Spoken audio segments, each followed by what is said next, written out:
Alright, well, I was able to find a replacement, and this is the old style, meaning it does not move like the new one.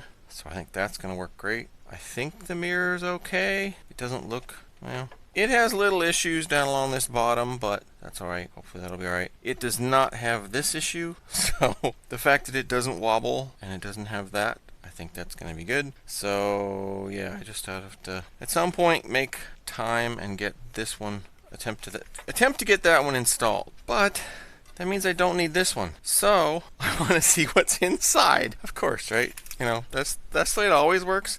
You have these things, and then it's like, I wonder what's in there. And so I'm going to take this one apart since I don't need it anymore. I'm going to try and carefully take it apart and say, in case there are parts that I need for later. I don't think there will be, but I'm going to still try and take it apart carefully. But I'm going to take it apart. So let's see what's inside. All right, let's see what we can take apart. That's always the fun part, right? First, get all the little foam stuff out, and then try with the little picks to see if I can get the front of the mirror off. Some of that came off pretty good. Then I realized I need a screwdriver, and then I figured out, okay, I can get it off, but I need a paper towel because there's white goo in there that got all over the screwdriver. And that came off. So one step done. That's pretty cool.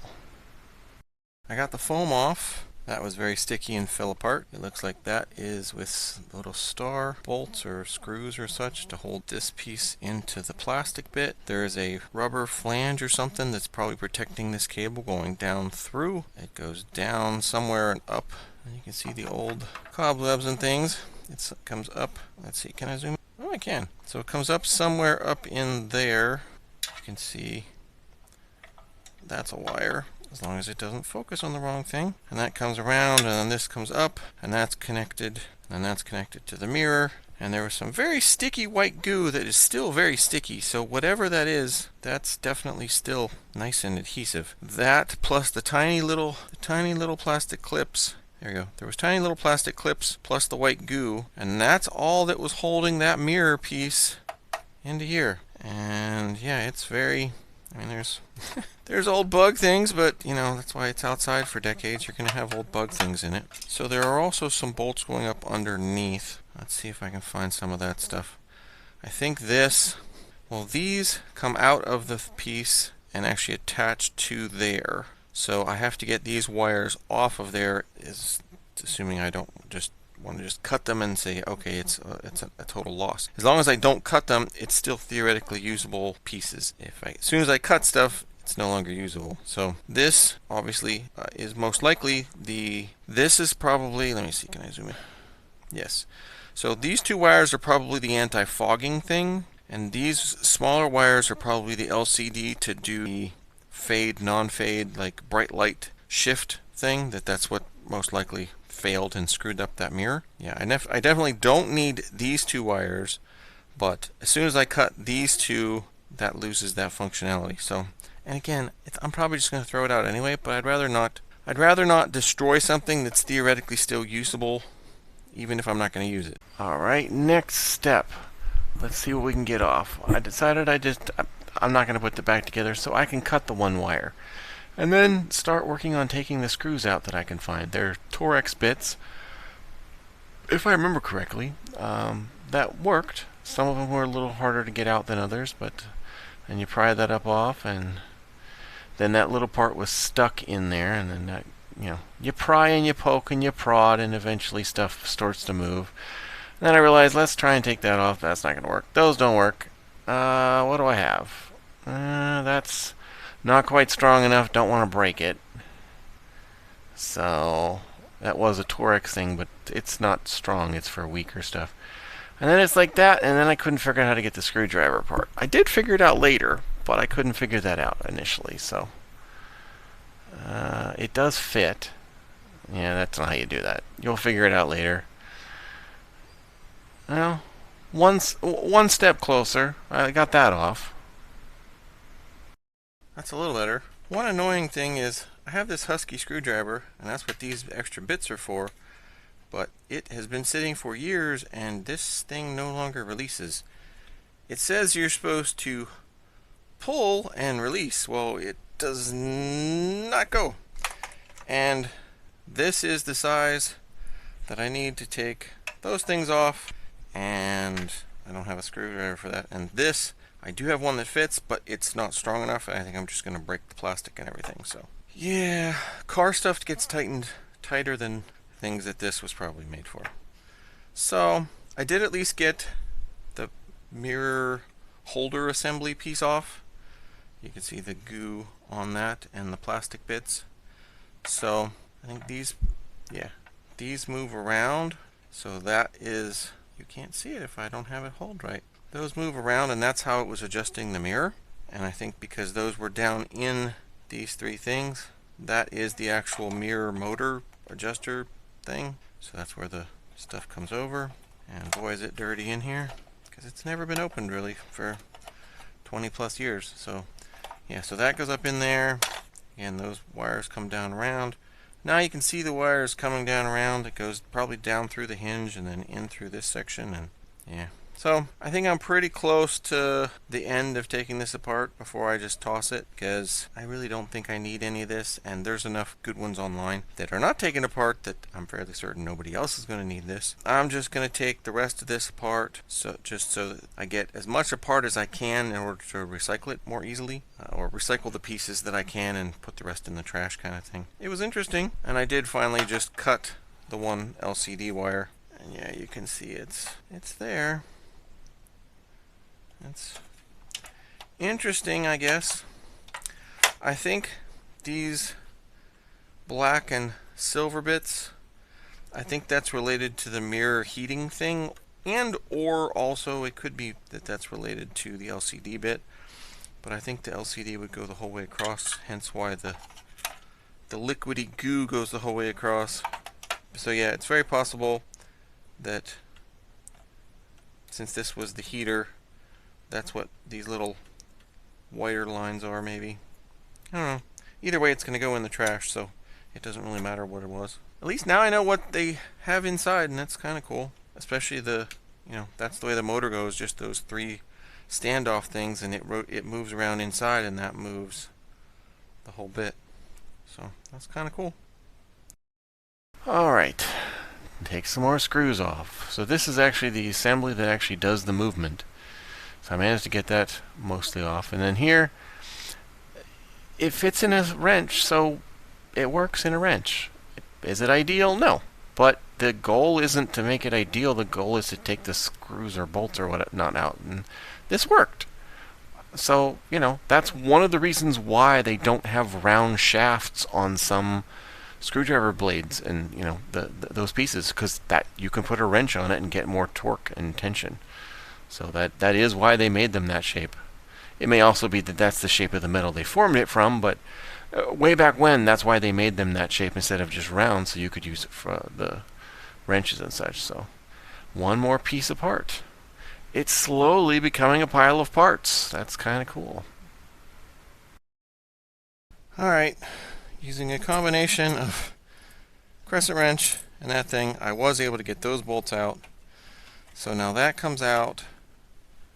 And now you can see, if I have it in camera, you can see that this wire goes in through there, in a slot, out there, up around, up through this part, out, and then there's a big spring there for being able to hold it back and forth. Comes out the top of that, and then it splits off into all the various other little bits to go down into the things. So I'm going to assume that is supposed to come up out of there somehow, and then somehow this goes up in. And then I'm assuming also that since this is too big to go in through there, you have to fish the wires in if you ever do replace this, or when they were building it, comes in along this thing. Then it's very possible that they crimped some of these things on afterwards, maybe, or maybe if these are split up, they will fit down through that hole, because this part isn't that big, and because that's longer, it would only be this plus little wires and then that would come down out. Yeah, so that's kind of neat. And the reason those were so tight to get off up in there is they had blue Loctite on. So these are the 3 bolts for there. Then they had 4 of these longer bolts that held this piece into the plastic frame on those spots. And then they had 3 of these. No, they had 4 of these, including one that has lots of bug stuff on. Yeah, I'm looking here, not at the phone. That's why half the time I'm talking and you can't see. So then there was these 4 things that held this onto here, and then then the other bits that are already in a bag ready to throw out. So overall, not too bad. Yeah. It's interesting how they have it. I mean, this is that cheap pot metal type stuff. Not aluminum, it's probably the zinc things or something. I'm guessing that, pot metal that they use for a lot of things. Let's see, is that on the back side? No, that's actually, those are pressed up in. So these studs are actually pressed up in and maybe you've peened over or squished in place. So those don't actually come out. So if you screw those up, you need to have the whole new assembly. And yeah. So I did figure out, let's see if I zoom in again. So the ones that were missing on the new one as compared to this, I don't think that new mirror that I had put in had either heat or the auto darkening feature. That's why there was multiple pins missing. This one had all of them, so yeah, that has that. So yeah, it was an interesting project to take apart, at least. So yeah, kind of cool. Alright, can I figure out how to get the wiring out? That is the question. And I don't think it was supposed to go this way. Of course, you try the wrong way first. It sort of would jam through, but I'm pretty sure that some of the connectors would have got jammed if I kept pulling. Like, see, that went up in, but I don't think that's the way it was supposed to go. So I pulled it back out. That's alright. It's not going back together. It's an experiment, right? So it's figuring this stuff out. So, alright, try again. Let's go up close and see if we can figure stuff out. So, first, I realized that comes apart. That's another thing I can take apart. And then I don't have the right tool to take that apart, but I think that's the right way. So, that is on track to what I think would need to be done if you were doing this correctly. Alright, starting over, and then this time I'm going to attempt to look at the camera, not at the stuff. I was able to get these pieces, and of course my hand's in the way. I was able to get these wires off, pulling that out of the back of here. That was this.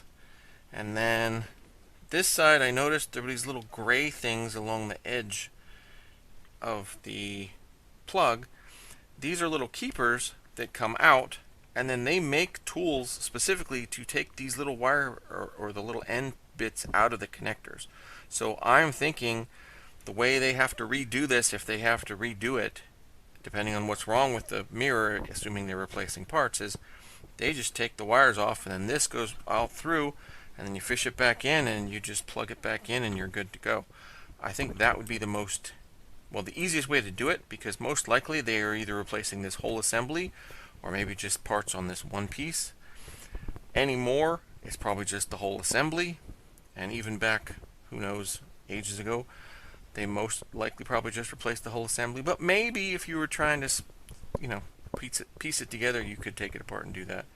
So, because these little keepers came out, and I know they have those little pin removal tools, I'm thinking that's the easiest way if you're having to replace this, is to just take the keepers out, take the little, carefully note which color goes where, and then take the pins out, fish that back through, replace the bits you need to, and then put it back in the right spot and put the keepers back in.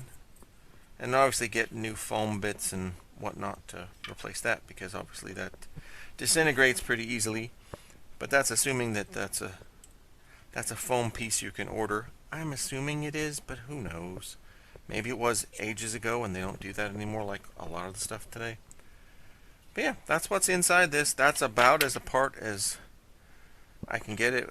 I'm probably going to just cut the wires and pull that out so I have all in pieces when I'm putting the recycling and stuff away. But yeah, that's pretty cool. I figured this out.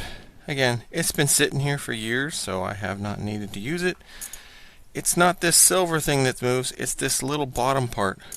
So this part, let me zoom in again. The part with the numbers on, that moves down. And that's how you get it out.